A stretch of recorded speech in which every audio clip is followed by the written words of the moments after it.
Web RTC की दुनिया में जेनस एक बहुत बड़ा नाम है।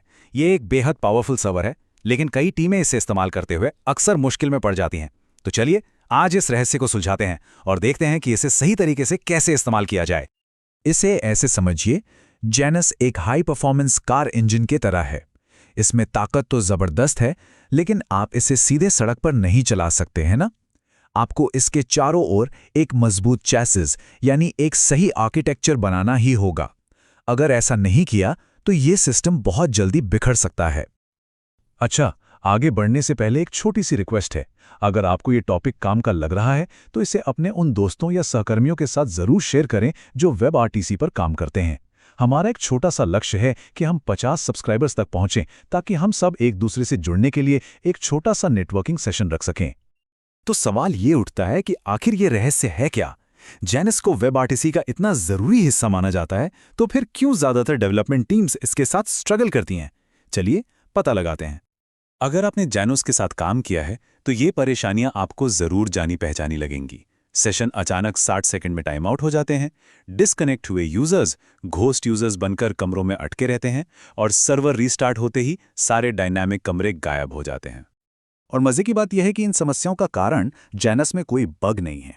असली जड़ है एक आर्किटेक्चरल गलती, जिसे हम कहते हैं टाइट कपलिंग। ये तब होता है जब आपका फ्रंट एंड एप्लीकेशन सीधे जेनस के कॉम्प्लेक्स और लो लेवल एपीआई से बात करने लगता है। तो ये हमें एक बहुत ज़रूरी सवाल पर ले आता है, क्या ये जेनस के बग्स हैं या फिर हमारे आर्किटेक्चर में ही कोई बड़ी गड़बड़ है? हमारे साथ बने रहिए, क्योंकि अब हम जिस समाधान की बात करने वाले हैं वो इन सभी प्रोडक्शन समस्याओं को ठीक कर सकता है। और इसका राज किसी एपीआई को रटने में नहीं, बल्कि सही आर्किटेक्चर को समझने में छिपा है। ठीक है, तो इसका समाधान क्या है? सुनने में बहुत सिंपल है। जेनस को कभी भी सीधे अपने क्लाइंट ऐप से बात ही मत करने दो। इन दोनों के बीच हम एक बैकएंड रैपर का इस्तेमाल करेंगे। इसे समझने के लिए पहले जेनस का डिजाइन देखना होगा। इसका एक कोर होता है जो सिर्फ वेब आरटीसी कनेक्शन संभालता है। समझे, ये इंजन का मेन ब्लॉक है और बाकी सारी फंक्शनैलिटी जैसे वीडियो रूम्स वो प्लगइन्स के जरिए आती है। यही मॉड्यूलर डिजाइन इसे इतना पावरफुल और फ्लेक्सिबल बनाता है। और ये स्लाइड इस बदलाव को एकदम साफ दिखाती है। एक तरफ है सीधा और कमजोर तरीका, और दूसरी तरफ है हमारा मजबूत तरीका, जिसमें क्लाइंट और जेनस के बीच में आपका अपना बैकएंड रैपर खड़ा है।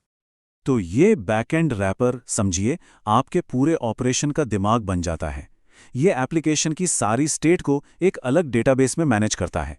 यही जेनस की उस मुश्किल हार्टबीट वाली ज़रूरत को संभालता है, जिससे वो 60 सेकंड वाला टाइम आउट न हो और आपके क्लाइंट के लिए एक सिंपल और सिक्योर एपीआई बनाता है। और ये सिर्फ हमारी थ्योरी नहीं है। जेनस की क्रिएटर लोरेंजो मिनिएरो ने खुद कहा है कि अगर सिर्फ आपका रैपर जेनस से बात करे तो ये सारी आम समस्याएं अपने आप ही खत्म हो जाएंगी। तो देखिए, इस अप्रोच से होता क्या है, हम जेनस के सारे अच्छी चीज़ों का फ़ायदा उठाते हैं, जैसे कि इसकी फ्लेक्सिबिलिटी और स्केलेबिलिटी, और जो इसकी कमज़ोरियां हैं, जैसे कि इसकी कॉम्प्लेक्सिटी और स्टेट मैनेजमेंट की कमी, उसे हमारा बैकएंड रैपर संभाल लेता है। तो चलिए अब इसे एक असली दुनिया के उदाहरण से समझते हैं कि ये एक ज़्यादा भरोसेमंद सिस्टम कैसे बनाता है। चलिए एक असली वर्कफ्लो देखते हैं। जब क्लाइंट को एक रूम बनाना होता है तो वो रैपर से पूछता है। रैपर जेनस को बताता है और साथ ही डेटाबेस में जानकारी सेव कर लेता है। यूजर के जुड़ने से लेकर मीडिया पब्लिश करने और डिस्कनेक्ट होने तक हर स्टेप में रैपर बीच में होता है, जिससे सब कुछ सिंक में रहता है। और इस एब्स्ट्रैक्शन के फायदे ज़बरदस्त हैं। आपका जेनस एपीआई छिपा रहता है, जिससे सिक्योरिटी बढ़ जाती है। घोस्ट यूजर्स और डेटा लॉस जैसी समस्याएं खत्म हो जाती हैं, जिससे सिस्टम भरोसेमंद बनता है। और आपका कोड इतना साफ सुथरा रहता है कि उसे मेंटेन करना आसान हो जाता है। तो प्रोडक्शन के लिए कुछ पक्के नियम बना लीजिए। पहला, हमेशा एक बैकएंड रैपर का इस्तेमाल करें। दूसरा, अपनी सारी स्टेट जेनस के बाहर मैनेज करें। तीसरा, हार्टबीट को बहुत ध्यान से संभालें। और चौथा, फायरवॉल से ये पक्का करें कि सिर्फ आपका बैकएंड ही जेनस तक पहुंच सके। तो आखिर में हम किस नतीजे पर पहुंचे? चलिए एक नज़र डालते हैं। तो नतीजा साफ है। जेनस एक कमाल का, बहुत ही पावरफुल वेब आरटीसी इंजन है, लेकिन इसे एक simple plug in play server समझने की गलती मत करना। सही आर्किटेक्चर के बिना ये रहस्यमयी बग्स का एक बड़ा स्रोत बन जाता है। और सबसे ज़रूरी बात यह है कि एक बैकएंड रैपर बनाना कोई ऑप्शन नहीं है। ये जेनस को प्रोडक्शन में सुरक्षित और मजबूती से चलाने के लिए एक अनिवार्य शर्त है। यही रैपर जैनस को एक खतरनाक टूल से एक भरोसेमंद एसेट में बदल देता है।